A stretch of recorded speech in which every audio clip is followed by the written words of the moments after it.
सभी बालकों को शुभाशीष। आज पुनः तुलसीदास जी के द्वारा रचित क्षितिज पुस्तक का पद्यभाग का दूसरा पाठ, दूसरे पाठ में दूसरा पद्य, उसको आप ध्यान से देखेंगे क्योंकि इसमें लक्ष्मण जी और परशुराम जी का संवाद चल रहा है। पहले आपको बताया था कि परशुराम जी जब क्रोधित हुए कि मेरे गुरु का धनुष किसने तोड़ा है, भगवान राम ने विनम्रतापूर्वक उनको बताने का प्रयास किया, लेकिन लक्ष्मण जी को क्रोध आ गया और क्रोध में उन्होंने परशुराम जी से तर्क किया, संवाद किया। तर्क और संवाद में भी अंतर है। तो दूसरा पद्य क्या है? दूसरा पद्य है, ये कह रहे हैं, लखन कहाँ से हमरे जाना। लक्ष्मण जी परशुराम जी से कह रहे हैं, क्योंकि परशुराम जी से पहले प्रश्न पूछा गया था कि आपको आज ही इस धनुष के ऊपर इतना क्रोध क्यों आ रहा है। हमने बहुत सारे धनुष तोड़े हैं, लेकिन कभी आपने इतना क्रोध नहीं किया। इस धनुष के अंदर ही इस प्रकार की कौन सी विशेषता है? तब उन्होंने कहा कि ये धनुष अन्य धनुषों से अलग है।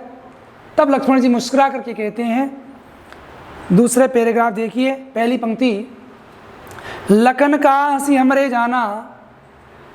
लक्ष्मण जी ने कहा, हंसी यानी हंस करके, हमरे जाना, हे परशुराम जी, हमने ये पहचाना, हमारे दिमाग में ये आई, हमारा ये विचार रहा कि सुनम देव सब धनुष समाना। हमने यही सुन रखा था, यही सुना हुआ था कि सभी जो धनुष हैं वो सभी देवताओं के जो धनुष हैं वो सब समान हैं। सुनम देव सब धनुष समाना, काचति लाभ जून धनु तोरे।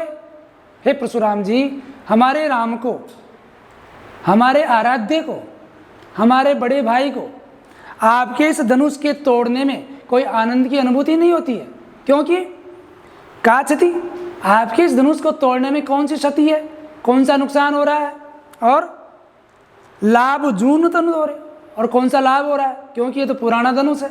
जून यानी पुराना, जून जुलाई वाला नहीं, जून यानी पुराना। ये तो जो धनुष है ये पुराना है, और इस पुराने धनुष को तोड़ने में न तो भगवान राम को कोई नुकसान है न कोई लाभ है, फिर क्यों तोड़ेंगे। देखा राम नयन के भोरे। हे परशुराम जी, राम तो आंखों के भोले हैं, उन्होंने तोड़ा नहीं है, स्वतः ही टूट गया। ईश्वर की कृपा है, गुरु कृपा है। क्योंकि उन्होंने, जब आगे बताऊंगा, जब उस धनुष को प्रत्यंचा चढ़ाने के लिए जब वो जाने लगे, तो पहले उन्होंने भगवान शंकर का स्मरण किया, अपने गुरु जी वहाँ पर बैठे हुए हैं, गुरु जी का स्मरण किया, तब जाकर के उन्होंने उसको एक प्रयास किया था, हाथ का स्पर्श किया था, और हाथ का स्पर्श करते ही वह धनुष स्वतः ही उठ करके और टूट गया। क्योंकि उनके हाथों में, उनके पैरों में वो विशेषता है, कौन सी? सुवत शिला बैनारी सुहाई, पाहन तेन काट कठिनाई। अरे छूने मात्र से ही, उन्होंने कहा ना, छूने मात्र से ही पत्थर की जो मूर्ति थी वो अहिल्या बन गई, एक नारी बन गई। ये विशेषता है। तो आगे ध्यान देंगे, का क्षति लाभ, उनको कौन सी हानि है, कौन सा लाभ है जो जून धनु तोड़े, जो पुराने धनुष को तोड़ेंगे। देखा राम नयन के भोले, वो तो भगवान जो राम है वो आंखों के भोले हैं। छुअत टूट रघुपति ने दोषु। हे परशुराम जी, इसमें भगवान रघु के पति, रघुकुल के जो प्रमुख हैं, जो राजा हैं, उनका इसमें कोई दोष नहीं है। छुअत टूट, वो तो छूने मात्र से टूट गया। ऐसी बहुत सारी किंवदंतियां भी है, प्रामाणिक भी है, कि जब रावण ने सबसे पहले बिना निमंत्रण के रावण वहाँ आया, और रावण ने जब ये कहा कि मैं सबसे पहले उठाऊंगा, माता सीता ने देखा कि मेरा तो वर ही राम है, अगर इसने इस धनुष को उठा लिया तो मेरा फिर वर का क्या होगा। इसलिए भगवान शंकर से प्रार्थना करी, और भगवान शंकर ने निर्देशित किया, आदेशित किया, और बहुत सारे सैनिकों को जो दिखाई नहीं दे रहे थे उस धनुष के ऊपर बिठा दिए। रावण से वो उठा नहीं, रावण की अंगुली भी दब गई और वो परास्त होकर के वहाँ से उसी समय क्रोधित होकर के चला गया। इनकी तो पहले से ही लिखी हुई है ना, इच्छा थी, वर और वधू की दोनों की पहले की इच्छा है। इसलिए मुनि बिनु काज करें कद रोसो, हे मुनि आप बिना कारण ही रोष क्यों कर रहे हैं, गुस्सा क्यों कर रहे हैं, क्रोध क्यों कर रहे हैं। बोले चिते परस की ओरा। फिर परशुराम जी ने लक्ष्मण जी की बात सुनी और सुन करके बोले चितई, चितई यानी देख करके, परस की ओरा अपना जो कुलाड़ा था, जो अपना परशु था उसकी ओर देख करके और फिर वो कहने लगे, यानी इशारा किया कि देख मेरे साथ कुलाड़ा है, ज़्यादा बात मत कर। रेसठ, अरे मूर्ख, सठ यानी मूर्ख, रेसठ सुने स्वभाव न मोरा।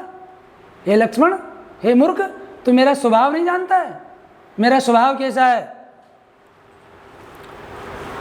बालक बोली बधो नहीं तो ही, हे लक्ष्मण तू बालक है, अभी किशोर अवस्था में भी नहीं है। बालक बोली, तू बालक है, इसलिए बधो नहीं तो ही, मैं तेरा वध नहीं करना चाहता क्योंकि बालक है, बालक का दोष लगता है। केवल मुनि जड़ जानो मोई, हे लक्ष्मण तू मेरे केवल एक मूर्ख मुनि समझता है, जड़ यानी मूर्ख। सठ सुधरई सत संगति पाई, पारस परस कुगात सुहाई, तू मेरे को मूर्ख समझता है। बालक बोली बधो नहीं तोई, केवल मुनि जड़ जानो मोई, बाल ब्रह्मचारी अति कोई। हे लक्ष्मण मैं बाल ब्रह्मचारी हूँ और अति क्रोधी हूँ, इसलिए मेरे सामने इस प्रकार का संवाद नहीं करना चाहिए। विश्व विदित क्षत्रिय कुलद्रोही, और पूरा संसार जानता है, विश्व विदित पूरा संसार जानता है, क्षत्रिय कुलद्रोही, मैं क्षत्रियों के कुल का विरोधी हूँ, द्रोह करने वाला हूँ, उनको नष्ट करने वाला हूँ। भुजबल अपनी भुजाओं के बल के द्वारा, इसमें भुजबल भूमि भूप बिनु कीनु अनुप्रास अलंकार है। प्रथम पंक्ति में भी अनुप्रास ही बनता है, लखन कहाँ से हमरे जाना, अनुप्रास अलंकार बनता है। इसी तरह से इसमें भुजबल भूमि भूप बिनु कीनी, हे लक्ष्मण मैंने मेरे भुजाओं के बल के द्वारा, जो राजा महाराजा जिनके पास बहुत सारी जमीनें थी, भूमि थी, उनको भूमि भूप बिनु करनी, बिना राजा के उस भूमि को बना दिया, उन राजाओं को बिना भूमि के बना दिया, अर्थात उनकी जितनी भी ज़मीनें थी वो मैंने छीन ली मेरी भुजाओं के बल के द्वारा। और विपुल बार मई देवन दीनी, और बहुत बार उन राजाओं से वो ज़मीनें छीन करके मैंने ब्राह्मणों को दे दी। मई देवन यानी ब्राह्मण, विपुल यानी अनेक बार, मई देवन दीनी, सहस भाव भुज छेद नियारा। ये लक्ष्मण सहस भाव, हजारों भुजाओं वाले, हजारों भुजाओं वाले अर्थात बहुत शक्तिशाली व्यक्ति को भी, उनकी भुजाओं को भी ये जो मेरा परशु है ये काटने वाला है। छेद नियारा यानी काटने वाला है। विलोक, विलोक महीप कुमारा, हे राजा के पुत्र, विलोक यानी देखो, हे राजा पुत्र, हे लक्ष्मण देखो ये मेरा जो परशु है, ये परशु बहुत सारे शक्तिशाली व्यक्तियों को भी नष्ट करने वाला है। मातु पितई जन सोच बस, क्योंकि दोहे में और चौपाई में अंतर है। इसमें लिखा है मातु पितई जन सोच बस, करई महिष किशोर, गर्भन के अर्भक दलन, परशु मोर यति घोर। कहने का तात्पर्य है कि हे लक्ष्मण, परशुराम जी कह रहे हैं कि मैं तेरा वध कर देता हूँ, तेरे को मार देता हूँ, तो मात पिता जनी सोच बस, आपके जो माता पिता हैं वो दुखी हो जाएंगे, सोच में पड़ जाएंगे। और कई करस महिष किशोर, हे राजा पुत्र तेरे पिता या माता दुखी हो जाएंगे। और गर्भन के अर्भक दलन, अरे मेरा जो परशु, मेरा जो कोई नाम भी ले लेता है और किसी पेट में कोई गर्भ भी रहता है तो गर्भ भी नष्ट हो जाता है। मेरे परशु का नाम लेते ही गर्भित महिला भी अपने गर्भ को छोड़ देती है। गर्भन के अर्भक दलन, बहुत सारे दलन यानी कुचले जाते हैं, मारे जाते हैं। परशु मोर अति घोर, ये मेरा जो परशु है ये बहुत ही भयंकर है। घोर है। इसलिए लक्ष्मण ज़्यादा संवाद, ज़्यादा तर्क नहीं करना, स्वीकार कर लेना, गलती को माफ़ कर लेना, इस प्रकार का ध्यान रखना चाहिए। अब देखिए, इसमें घर पर पढ़ करके भी देखा करो, इसकी ले भी बनाया करो। लखन कहाँ हसिया मरे जाना, सुनऊ देव सब धनुष समाना, काचति लाभ जून धनु तोरे, देखा राम नयन के बोरे, छुअत टूट रघुपति न दोसु, मुनि बिनु काज करई कतरोसु, भोले चितई परसु की ओरा, रे सट सुने सुबावन मोरा, मंगल भवन मंगल हारी, द्रवम सुदशरथ अजिर बिहारी। और यही जैसे इसको दोहे को पढ़ा, अभी मैंने पढ़ा ना, मातु पितई जनि सोच बस, करस महिष किशोर, गर्भन के अर्भक दलन, परसु मोर यति घोर।